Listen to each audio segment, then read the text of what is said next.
Morning all. What we're going to be looking at today is negotiating with employers around issues of return to work, getting in for the worksite visit, and what we do for certain clients where there's maybe a bit more of a struggle or there are more concerns from the employer side, and just looking at a little bit of the literature that does exist. So let's get us going. What really came out of the research that I've done is that nothing much has changed since I started some of this research back in 2011. So what was interesting is that on some of the Labour Department website or Labour Guide website, it actually states the following sentence. Unfortunately, there is no clear prescription or directive relating to the matter. This creates a grey area concerning the matter. If anything, I hope that makes you feel a little bit less lost in the process of COID. It is a little bit saddening for us that we don't have these beautiful pieces of paper like you get in Canada and Australia that really outline obligations on the side of the employer and employee and what that relationship is. We've really got to forge ahead. So how do we do that? The first thing I want to do is just remind you of where we come from, what we do, what our skills are, and our huge skill of therapists is communication. So when we're going in to speak with an employer for any reason, we just need to really recall those and remind ourselves that it's not just important on the side of the patient, but also when we're dealing with the employer.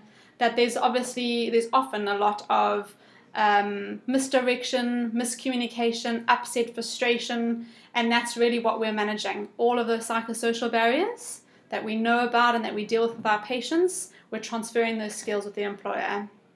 So what is important is to remind ourselves that often as a therapist we get into this role, this tendency to look after, protect and advise the patient without actually getting equal cooperation. And nurture really leads to dependency. What we're looking to do is to empower, that leads to autonomy. And so although education is always an important part of any of this, we need to remember how we communicate.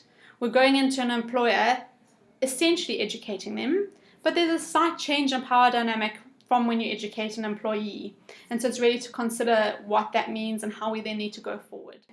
So the biggest thing that came out for me just looking at when we're having problems with communication is that research is showing us that patients who are viewed as partners are really more adherent to plans made. So remember that when you're speaking with an employer, they are going to be a partner in this process of return to work. Not the enemy and not a mate, a partner. And that's the most important thing, that we need to forge ahead and build that relationship if we're really going to be successful in getting our client back to work. What are some of the things that could block this communication with employer? Premature or false reassurances. So don't try and overplay what your role is. Don't go in there stating things that you potentially are going to be unable to do. All right, make sure that you always under-promise to over-deliver.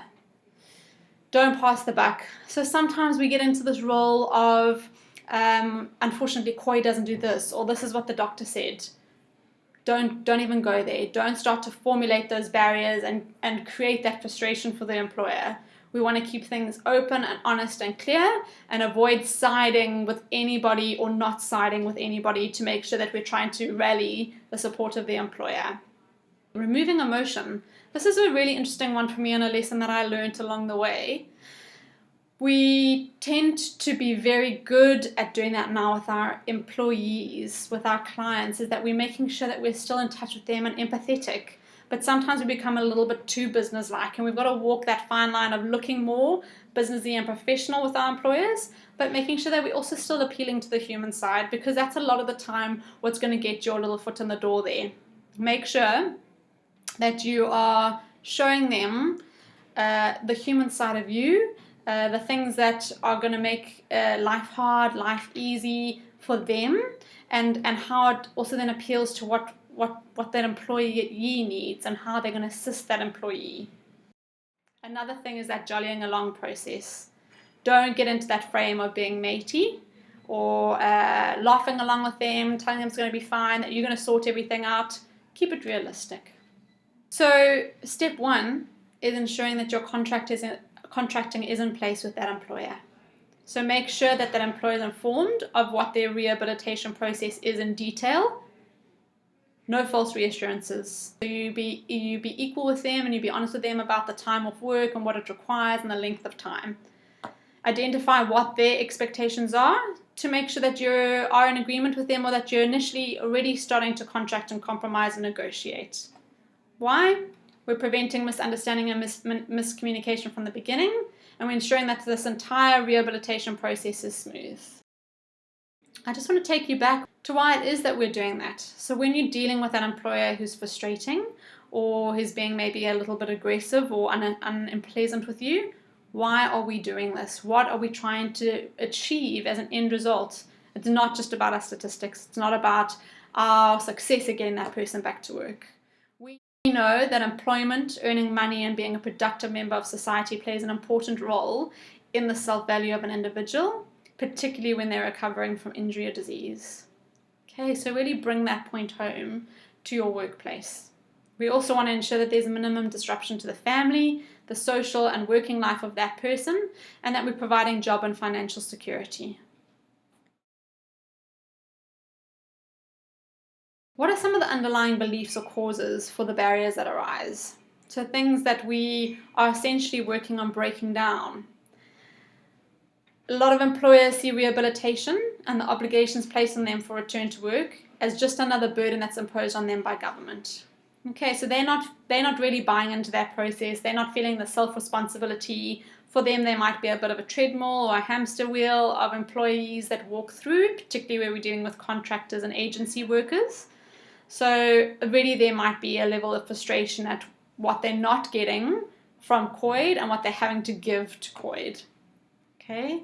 They also see the additional cost of what that rehabilitation and time off work is doing for the workplace, and the stress that it's creating for themselves in terms of productivity, for their other workers, and their level of happiness in the workplace. They understand very clearly that they are risks to the status of the company.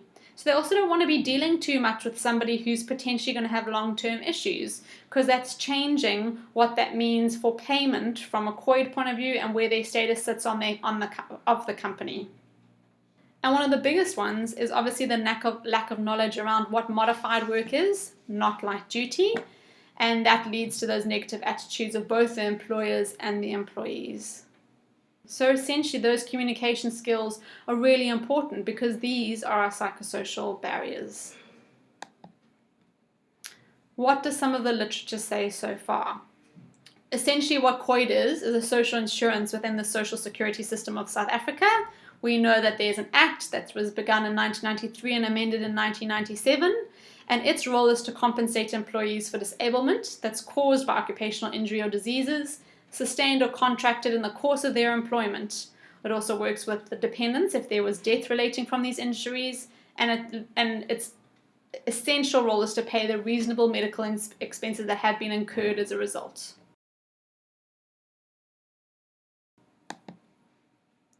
Things that we're going to really be looking at, so what the feedback was out of the things that we're struggling with at the moment, are these type of issues. You're phoning your employer and you're getting, we don't want you to be involved, we don't want you to come and visit, no reason or explanation given. Your employer might say to you, I don't understand that problem, no one else has ever hurt their back in that way, or I had the same thing and I didn't need to go to rehab for it. Okay, another thing that comes up is that employee can only attend in their time off, potentially if they're a shift worker. Reluctance from an employer's side to institute accommodations that you are recommending or the doctor has recommended. And a big one that I often came across was the employer saying, if I do that for him or her, then all of my employees are going to ask for it, and how do I manage that?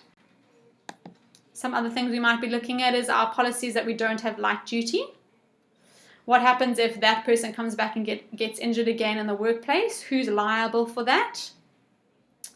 A little one that crops up occasionally is that this employee has had disciplinary issues before. So essentially, why are we looking to accommodate them for an injury? Or our occupational health nurse or doctor says they're actually not yet fit for their work. So why are you trying to bring them back when they're not 100% fit?